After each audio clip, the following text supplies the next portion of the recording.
प्यारे बच्चों, आज मैं आपके समक्ष पाठ 2 जो क्षितिज पुस्तक पाठ पर आधारित राम लक्ष्मण परशुराम संवाद को समझाने जा रही हूँ। जैसा कि सब जानते हैं कि राम लक्ष्मण परशुराम संवाद गोस्वामी तुलसीदास द्वारा रचित है। ये जो अंश है ये बालकांड से लिया गया है। अब आपने ये कभी नहीं देखा होगा कि रामचरितमानस में कितने कांड हैं। ठीक है, रामचरितमानस में 7 कांड हैं जिसका आपको ज्ञान होना चाहिए। अपनी संस्कृति से अवगत होना बहुत आवश्यक है। तो मैं आज आपको सर्वप्रथम पहले कितने कांड रामचरितमानस में है उनसे अवगत कराना चाहूँगी। सबसे पहला कांड है बालकांड, ठीक है। दूसरा कांड है अयोध्या कांड। तीसरा है अरण्य कांड, जो भगवान राम ने जो 14 वर्ष अपने जंगल में व्यतीत किए तो वो अरण्य कांड के नाम से विख्यात हुआ। चौथा है किष्किंधा कांड, जहाँ पे उनकी सुग्रीव और बाली से क्या हुई, मित्रता हुई। 5वां कांड है सुंदर कांड, ठीक है। और छठा है लंका कांड, जहाँ पे भगवान राम ने विजय प्राप्त की। और 7वां है उत्तरकांड, जब भगवान अयोध्या वापस लौटे। जैसे कि आपको पता है कि उनके लौटने पर ही 14 वर्ष का जब वनवास वो पूर्ण करके अयोध्या वापस आए थे तो उनकी खुशी में घी के दिए जलाए गए थे। तब से ये दीपावली का त्यौहार मनाया जाता है। तो हमें इन 7 जो कांड हैं इनको याद रखना चाहिए, ठीक है, क्योंकि रामचरितमानस में ये सब चीज़ें दी गई हैं और रामचरित का ही एक अंश है बालकांड। और ये काव्यांश जो लिए गए हैं, ये पंक्तियां जो ली गई हैं, ये बालकांड से ली गई हैं। इस अंश में सीता स्वयंवर में रामचंद्र द्वारा शिव धनुष का भंग किए जाने के पश्चात परशुराम का अत्यंत जो क्रोध अवस्था थी, ठीक है, राजा जनक के दरबार में आने और राम लक्ष्मण के साथ हुए उनके संवाद को प्रस्तुत किया गया है। यानी कि जो यहाँ पे शैली जो प्रस्तुत की गई है वो संवादात्मक है, ठीक है। इस प्रसंग की यह विशेषता है कि लक्ष्मण ने तो वीर रस की व्यंग्योक्तियां हैं और परशुराम की क्रोध अभिव्यक्ति। यानी ये जो संवाद जो राम लक्ष्मण और परशुराम में जो संवाद स्थापित हुआ है, तो लक्ष्मण की जो है वो वीर रस से परिपूर्ण है, जबकि परशुराम की क्या है, क्रोध रस से परिपूर्ण है। तो गोस्वामी तुलसीदास, पहले मैं आपको कवि परिचय बता देती हूँ। गोस्वामी तुलसीदास का जन्म 1532 ईस्वी में उत्तर प्रदेश के बांदा जिले के राजापुर गांव में हुआ। कुछ विद्वान इनका जन्म स्थान सोरो जिला एटा भी मानते हैं, यानी कि इनमें इनके जन्म में मतभेद हैं। बचपन में ही इनके माता पिता इनका परित्याग कर दिया था। इनकी माता का नाम क्या था, हुलसी, और इनकी पिता का नाम था आत्माराम दुबे। तो तुलसीदास जी मानव मूल्यों के उपासक कवि थे और अपने गुरु की कृपा से, नरहरिदास इनके गुरु थे, इनकी कृपा से इन्हें राम भक्ति का मार्ग मिला, ठीक है। तो क्योंकि भगवान, जैसे आपने पता है कि कृष्ण भक्ति शाखा के कौन रहे, सूरदास जी, जिन्होंने कृष्ण की बाल लीलाओं का वर्णन किया। लेकिन तुलसीदास जो थे वो राम भक्ति के थे, राम भक्ति शाखा के कवि रहे, जिन्होंने राम के जीवन मूल्यों, उनके आदर्शों का बहुत सुंदर ढंग से वर्णन किया है अपनी रचनाओं में। अपनी काव्य प्रतिभा के बल पर इसी मार्ग का अनुसरण करते हुए तुलसीदास ने अपनी लेखनी के द्वारा अपने आराध्य देव मर्यादा पुरुषोत्तम राम के माध्यम से नीति, उनके स्नेह, उनके शील, विनय, त्याग जैसे उदात्त आदर्शों को प्रतिष्ठित किया। तो राम भक्ति पर आधारित रामचरितमानस इनकी सर्वश्रेष्ठ रचना है। कवितावली, गीतावली, दोहावली, कृष्ण गीतावली, विनय पत्रिका इत्यादि इनकी महत्वपूर्ण रचनाएं हैं। अवधि के साथ साथ ब्रज भाषा पर भी इनका समान अधिकार था। सन 1623 ईस्वी में काशी में प्रभु राम के इस अनन्य भक्त का देहावसान हो गया, यानी कि इनकी मृत्यु हो गई। तुलसीदास जी ने इसमें अवधी तथा ब्रज दोनों ही भाषाओं के सिद्धहस्त कवि रहे, लेकिन उन्होंने इसमें अवधी भाषा का ज़्यादा प्रयोग किया है। उनकी रचनाओं में प्रबंध और मुक्तक दोनों प्रकार के काव्यों का उत्कृष्ट रूप है। इन्होंने चौपाई, दोहे, सौरठे, कवित्त, हरिगीतिका आदि छंदों को आधार बनाकर काव्य रचना की है। इनके काव्य में शांतरस, श्रृंगार, वीर, हास्य, करुण, वात्सल्य आदि रसों का तथा अनुप्रास, यमक, उपमा, रूपक, उत्प्रेक्षा आदि अलंकारों का प्रयोग दर्शनीय रहा है। ठीक है, तो ये चीजें थी जिन्होंने अपने राम मानवीय मर्यादाओं व आदर्शों के प्रतीक रहे। लोक जीवन का सरल तथा सहज चित्रण तुलसी के काव्य के अतिरिक्त और कहीं दृष्टिगोचर नहीं होता है। तो सर्वप्रथम मैं आपको कि इसका जो पूर्व प्रसंग है उसके बारे में जानकारी देना चाहती हूँ। ठीक है, कि ये उस समय का वर्णन है क्योंकि जब एक बार राजा जनक ने जो उनकी पुत्री कौन थी, सीता, ठीक है, तो एक बार ये शिव धनुष रखा हुआ था तो सीता ने इसे उठाकर दूसरी जगह रख दिया, लेकिन धनुष इतना भारी था कि कोई इसको हिला भी नहीं सकता था। लेकिन राजा जनक ने जब अपनी पुत्री को यह धनुष उठाते हुए देखा और दूसरी जगह उसको रखते हुए देखा तो उन्हें बहुत आश्चर्य हुआ। तो उन्होंने कहा कि मेरी जो पुत्री है कोई ये साधारण स्त्री नहीं है, साधारण महिला नहीं है। ठीक है, तो उन्हें कुछ अलग दिखाई दिया, कुछ अलग अनुभव हुआ उनको। तो उन्होंने कहा कि इसके अनुसार इसका योग्य वर भी होना चाहिए।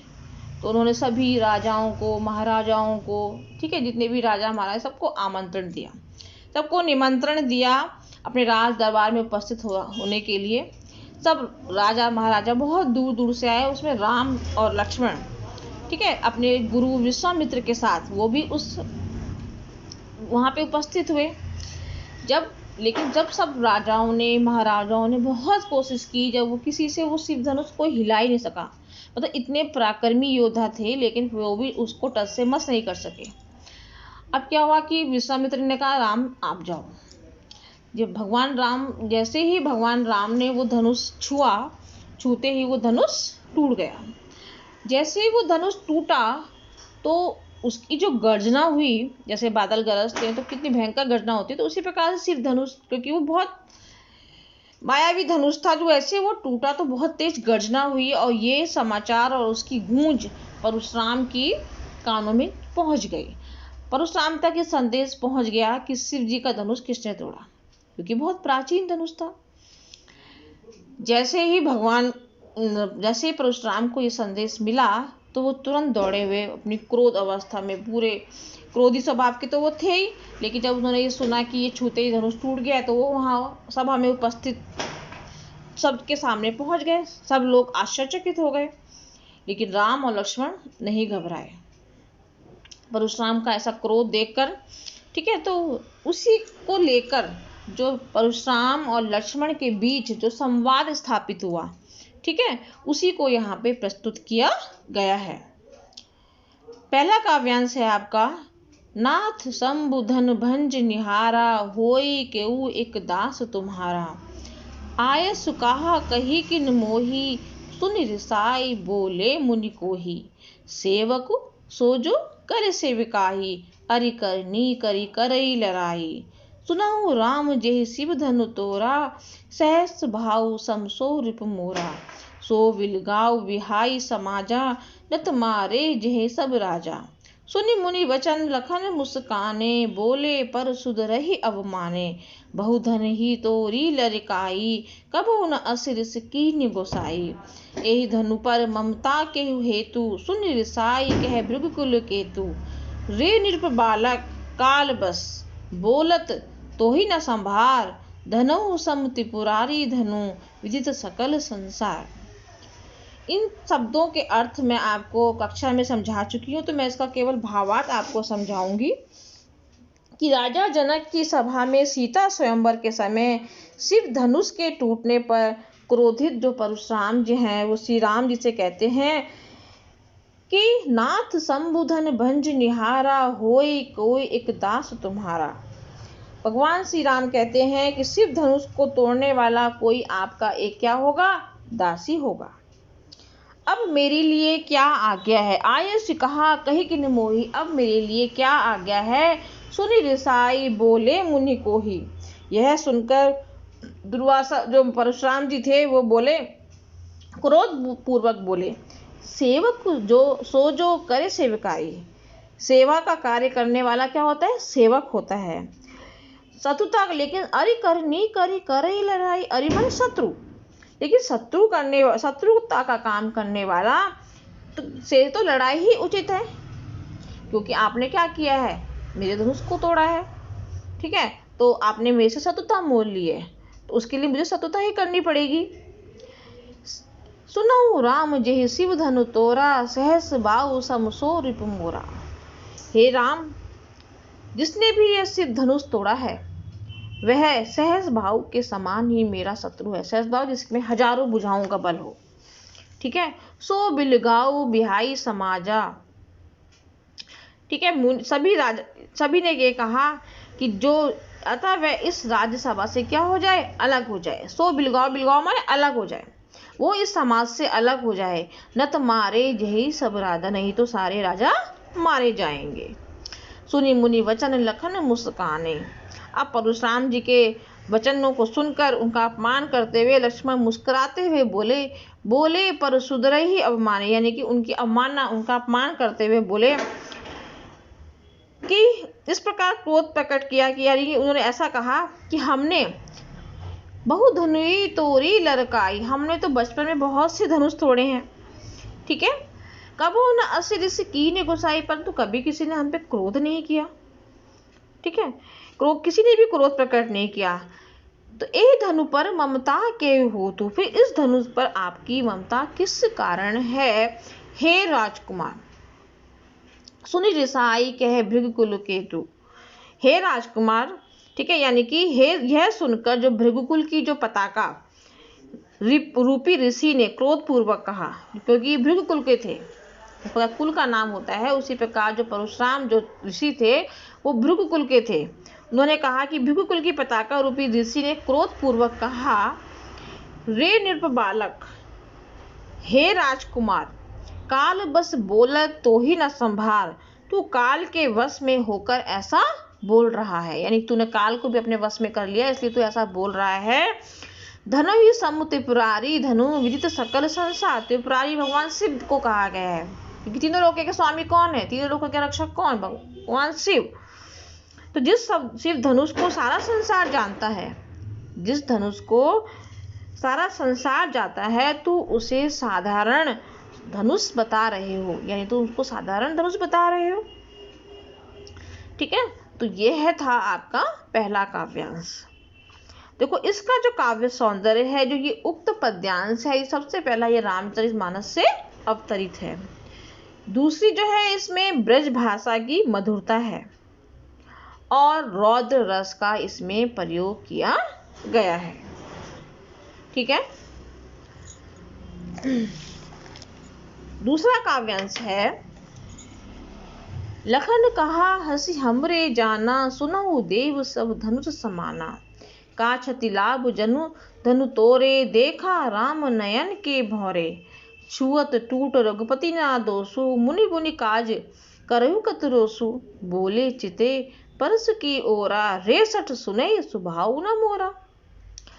बालक बोली बधो नहीं तो ही, केवल मुनि जड़ जान ही मोही। बाल ब्रह्मचारी अति कोही, विश्व विदित क्षत्रिय कुल द्रोही।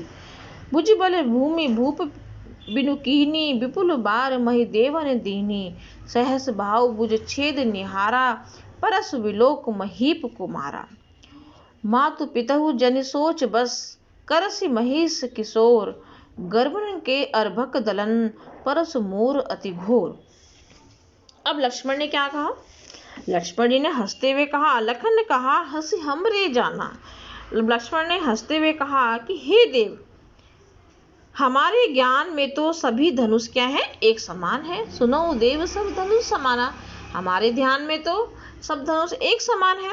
का क्षति लाभ जनु धनु तोरे, फिर इस पुराने धनुष के टूटने से क्या लाभ है और क्या हानि है?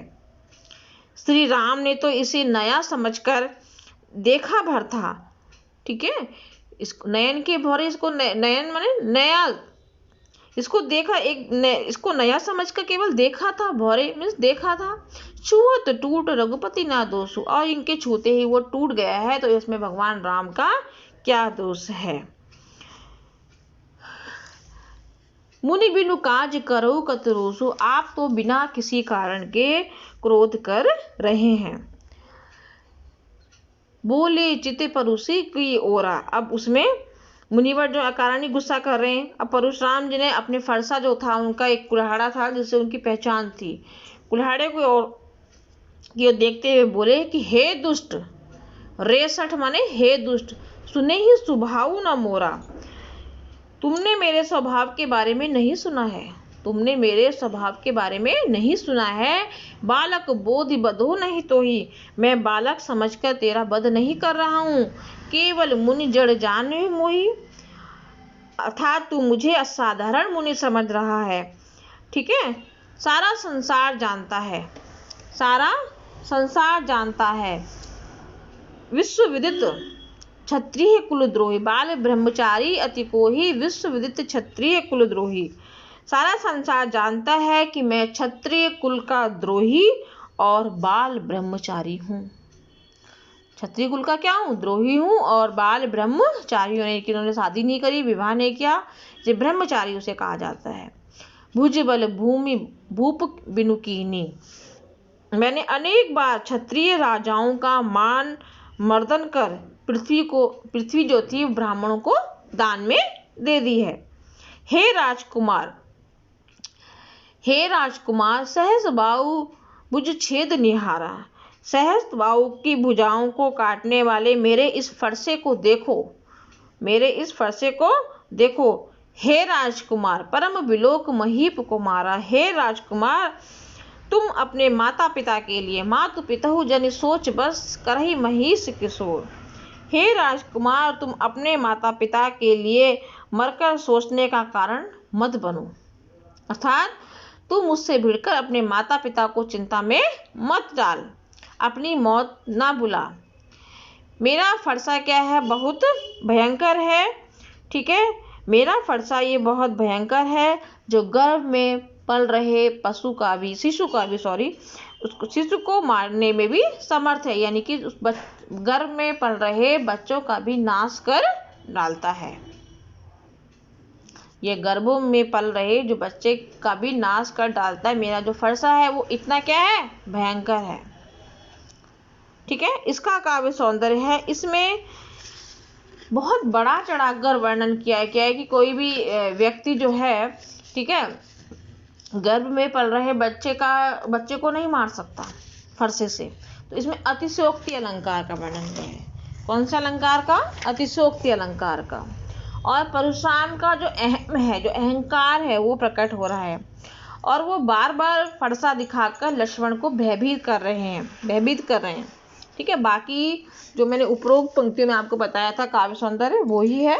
बाकी जो मेन जो चीजें थी मैंने आपको बताई कि इसमें अतिशयोक्ति अलंकार बहुत बड़ा चढ़ाकर इसमें वर्णन किया गया है। ठीक है, अब मैं आपको काव्यांश 3 समझाना चाह रही हूँ।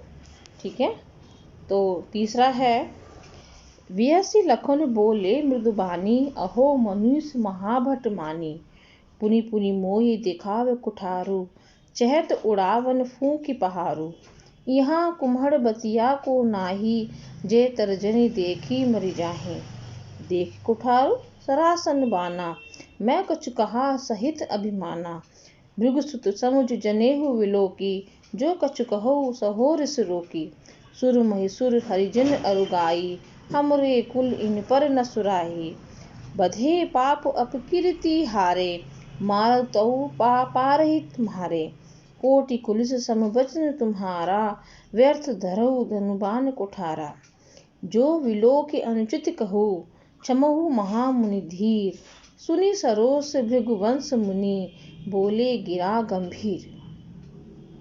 अब जब परशुराम ने उनको क्रोधपूर्वक वचन कहे, तो यह सुनकर परशुराम द्वारा स्वयं की प्रशंसा को सुनने पर लक्ष्मण हंसते हुए मृदुवाणी में बोले, विहसी लखन बोले मृदुमानी, अर्थात वो मधुर वाणी में बोले, अहो मुनीसी, हे मुनिवर, महाभट मानी आप स्वयं को महाबलशाली मानते हैं। आप स्वयं को बलशाली मानते हैं।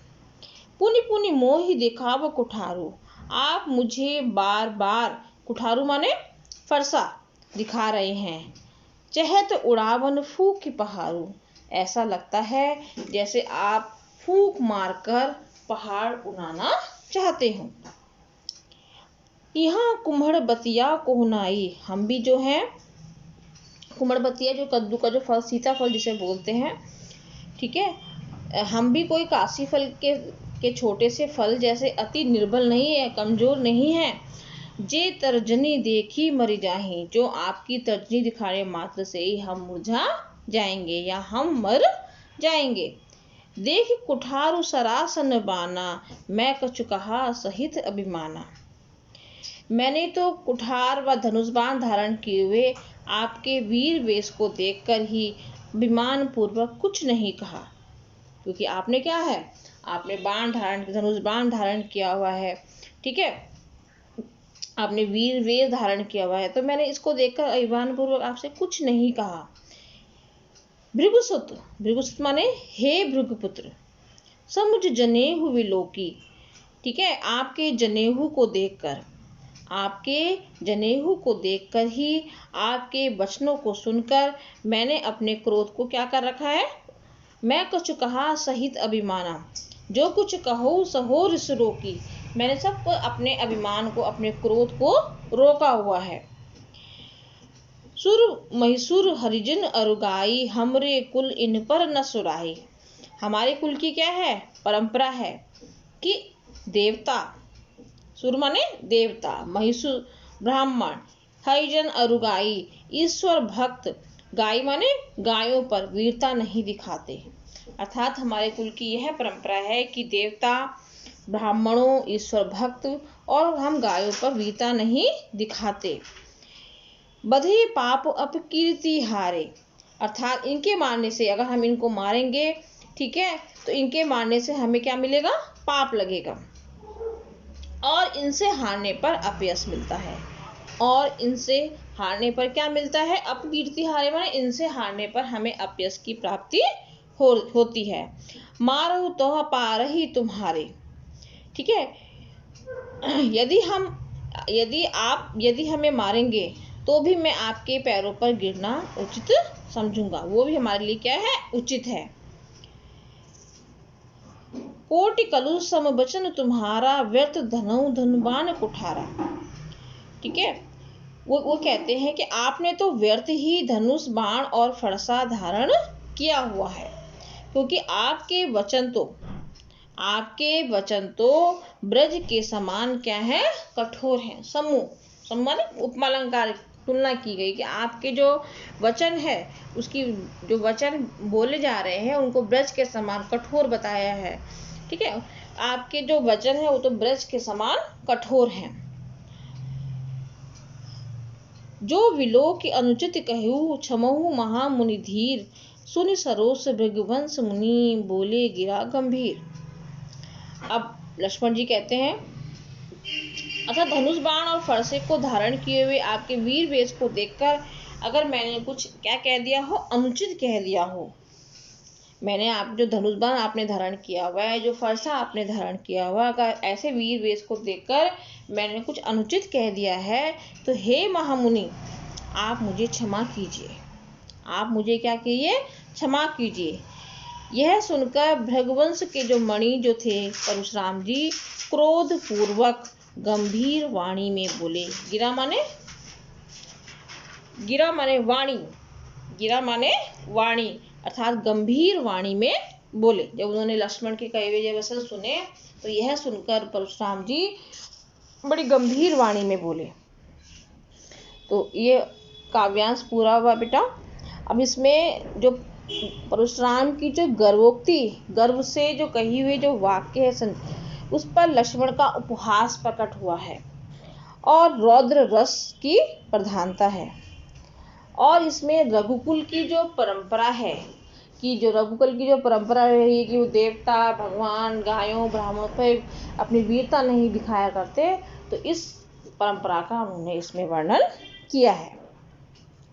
चौथा काव्यांश है कौशिक सन्हु मंद एहु बालक कुटिल काल बस निज कुल घालक भानु वंश राकेश कलंकु निपट निरंकसु अबधु असंकु काल कवल होई छन माही कहो पुकारी खोरी मुहि नाही तुम हट कहू जो चहो उबारा कही प्रताप बल रोष हमारा लखन कहो मुनि सदस तुम्हारा तुम ही अछत को भरने पारा अपने मुँह तुम आपनी करनी बार अनेक भांति बहुबरनी नहीं संतेषु त पुनि कुछ कहो जन ऋष रो की दुसह दुख सहु वीर वर्ती तुम धीर अचोभा गारी देत न पावहु शोभा सूर समर करनी करही कही न जनावही आप विद्यमान रन पाई रिपु कायर कथई प्रताप।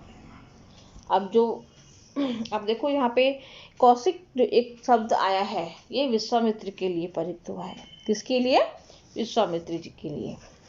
तो परशुराम जो हैं, अब जब वो परेशान हो गए लक्ष्मण के ऐसे वचनों को, दोनों ने आपस में जो संवाद स्थापित हुआ परशुराम और लक्ष्मण के बीच, तो अब ऐसे वचनों को सुनकर परशुराम को लक्ष्मण की व्यंग भरी बातों को सुनकर और क्रोध आ गया। वे विश्वामित्र से बोले, क्योंकि विश्वामित्र जो थे वो क्या थे? उनके गुरु थे, वो भी राज दरबार में विराजमान थे।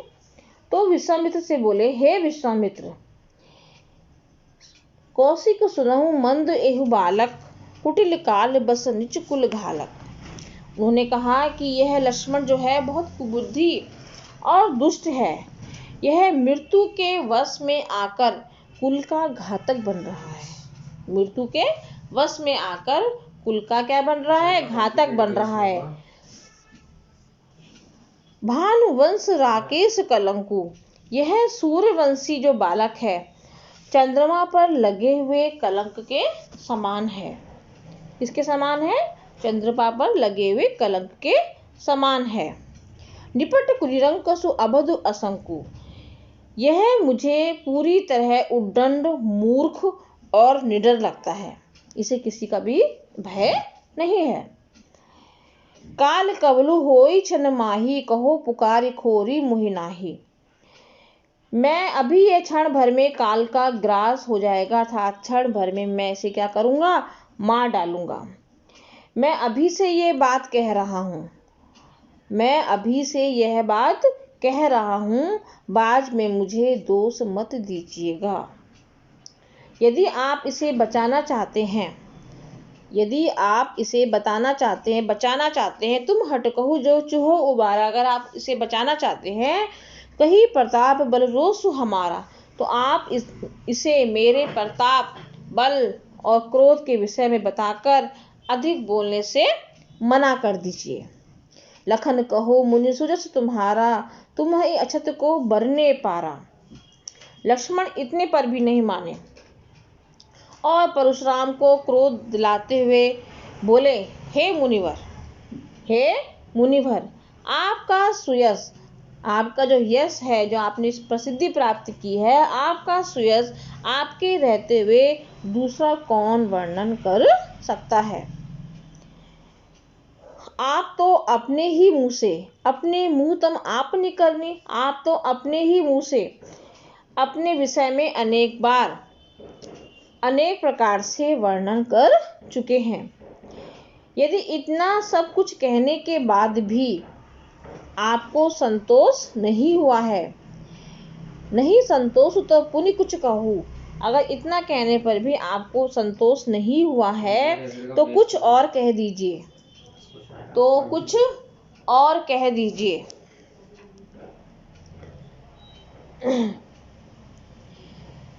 अपने क्रोध को रोककर वीरव्रती तुम क्षीर अछोभा गारी देत न पावो शोभा।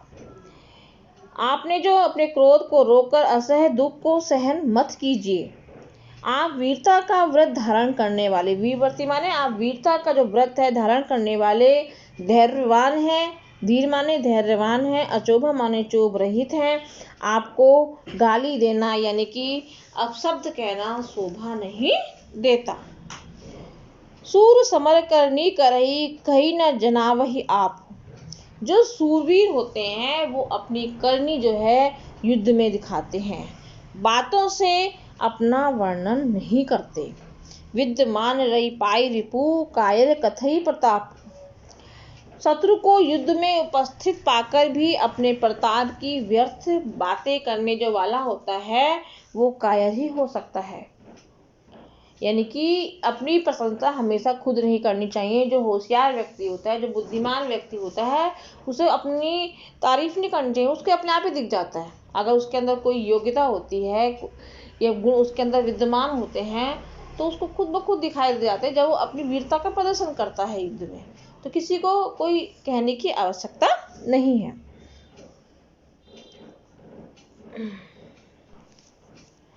आशा करती हूँ कि आपको ये चारों काव्यांश समझ में आ गए होंगे बेटा। ठीक है, अगर अभी भी कोई दिक्कत है तो आप पूछ सकते हैं। आपके 2 बच्चे हैं, वो मैं नेक्स्ट एपिसोड में आपको, ठीक है, नेक्स्ट जो वीडियो भेजूंगी उसमें 2 काव्यांश आपको समझाऊंगी। धन्यवाद बेटा।